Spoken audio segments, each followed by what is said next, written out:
a lot of confusion inside. What is the point? I think we are most thankful to the Mr. Purvalan and his team member for being very frank and candid in essentially wanting the matter to end today. And that is because the real purpose for appointing a tribunal such as this one is to inquire and if there was sufficient evidence to remove the Election Commission members. But everybody knows, it's all over the place in social media, that the respondents have already resigned. So they resigned, and we mentioned that before the tribunal, on the 1st of January 2019. But then on the they tendered their resignation earlier, but that resignation was to have effect on the 1st of January 2019. However, 21 days later, after the resignation, they received the notice to appear before this tribunal, and we say that's not correct because they are no longer in office. The law talks about removal from their office. So I think the whole thing was initiated by the I can't say the word the prosecution, but certainly from the government. The government considered that the matter is academic, and we supported that submission. I think all of us submitted agreed with that submission. Both sides. We added only one additional submission, and that is the process of appointing the tribunal may not be in compliance with Article 1 to 5 of the Constitution. Itu saja. That is all. Why is not compliance with Article? You know, because the judge did argue that they have been appointed. The thing is this: we maintain that the resignation was to have effect from the 1st of January, but on the 22nd of January they were served. So we didn't know what happened behind the curtain, but certainly on our client's part, they received the notice to appear 21 days after they have resigned. So there is nothing to remove. In fact, the judges seem to agree with us. So there's no allegations of misconduct whatsoever? No, what I'm saying is that the issue pertaining to the charges, there are 13, very lengthy 13 charges. Okay. So the panel never went into that.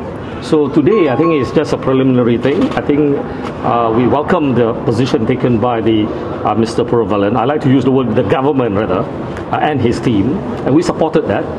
And I think, and the judge said that they will give us another date for a decision. Yeah.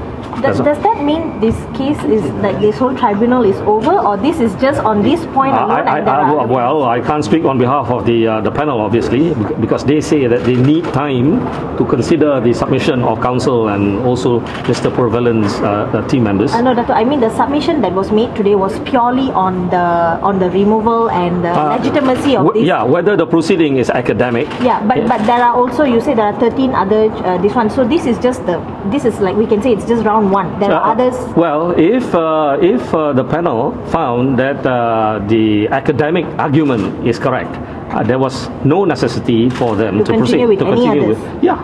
Okay. Yeah. I think that's clear. Jadi saya percaya rakan saya tadi Datuk Syahrudin telah pun membuat penjelasan berkaitan dengan prosiding pada hari ini, dan saya tidak mahu menambah apa yang telah beliau katakan. Cumanya ketika tadi kami ada sedikit perbincangan dengan selepas menerima dokumen-dokumen. Yang pertamanya, dokumen-dokumen kes pun baru pada hari ini diserahkan kepada kami. Sebelum ini kami mempersoalkan siapakah komplainan di dalam yang membentuk tribunal ini, dan berdasarkan kepada dokumen yang diserahkan kepada kami, komplainannya adalah bersih. Komplainannya adalah bersih, yang menulis satu surat kepada Perdana Menteri, dan Perdana Menteri meminitkan kepada Peguam Negara, dan Peguam Negara bertindak atas surat itu, menasihatkan Perdana Menteri untuk mendapatkan perkenan yang di-Pertuan Agong untuk menubuhkan tribunal ini.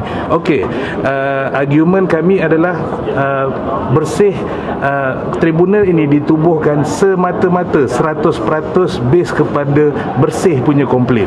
Jadi apa yang you all dengar tadi, benda ni pertuduhan, mereka ni ada 13 charges 13 charges, dan bersih punya komplain ada 10 komplain, dan hampir ke 10 komplain yang dibuat oleh bersih itu transpired dalam pertuduhan.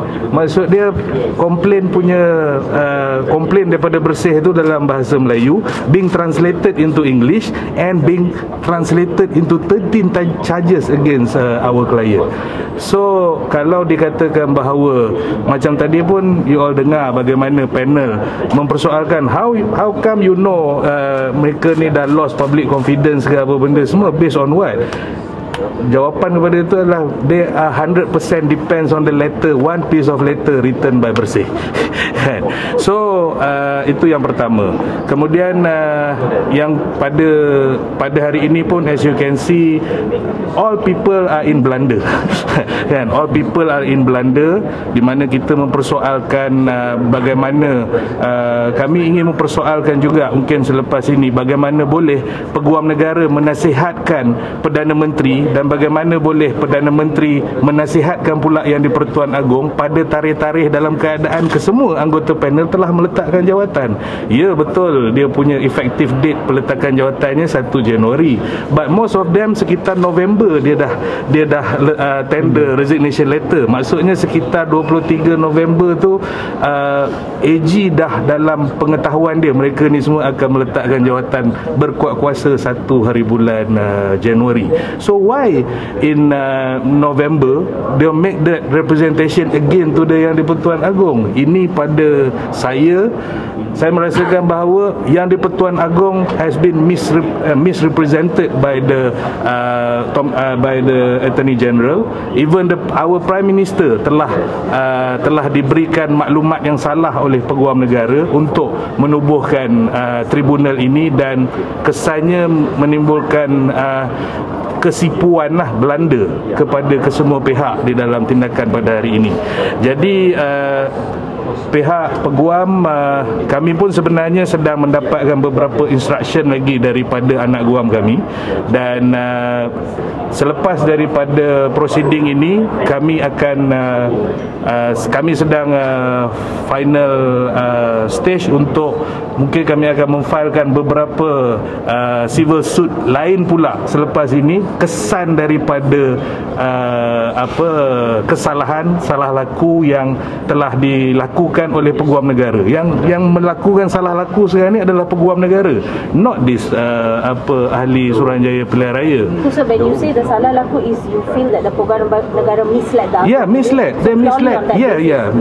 Peguam Negara AG has misled the Yang di-Pertuan Agong, has misled our Prime Minister, and this ini tidak boleh diterima lah. This is unacceptable di dalam era rule of law ni. So you have why kenapa buat kesemua pihak berada dalam kesipuan belanda seperti ini? So, lagi satu nak tanya, so kira hari ni yang saya tanyakan tadi pun, tribunal ni just sebulat-bulatnya untuk menentukan whether there is any legitimacy on the point of whether nak remove ahli-ahli ex-EC ni lah yang sudah pun resign lah. Ya, betul. Kalau you dengar memang pada ketika permulaan chairman to the tribunal menyatakan dia ada 2 term of reference. Satu untuk mengenal pasti misconduct, kedua untuk remove. So 2 ni saja dia orang punya term of reference. So in the event mereka ni telah meletakkan jawatan, so kedua-dua term of reference ini tidak boleh lagi digunakan untuk perbicaraan pada hari ini. Keadaan mungkin berbeza jika tribunal ini bersidang sebelum 1 Januari.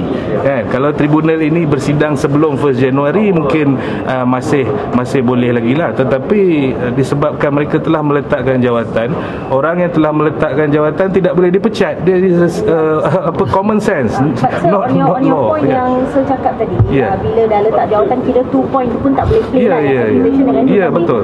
They were still in the EC up until Port Dickson by-election. So on that basis they can still be charged for any other offences. Okay, you kena tahu bahawa di dalam Akta Suruhanjaya Pilihan Raya section 6 I believe, they have immunity.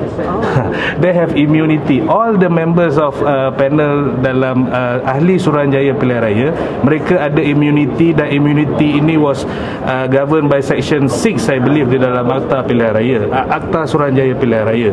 So whatever kesalahan ke apa, they are immune from any prosecution. But kalau ada misconduct ke apa, only this type of tribunal can decide. They can't be charged in court. They can't. There cannot be a civil suit. Yeah, cannot be a civil suit because they are immune based on Section 6 of Akta Suruhanjaya Pilihan Raya. Ini mereka ada immunity. Jadi hanya tribunal seperti ini sahajalah yang boleh remove mereka from office. Cuma mereka have already they have already meletakkan jawatan. They have, jadi you nak remove apa lagi? So that is the issue sekarang ini. Tribunal decisions, is it legally binding? Yeah, this is a tribunal that was formed under the constitution, the highest law. So it is five federal court judges, kan, bukan orang biasa-biasa yang boleh menjadi panel ni.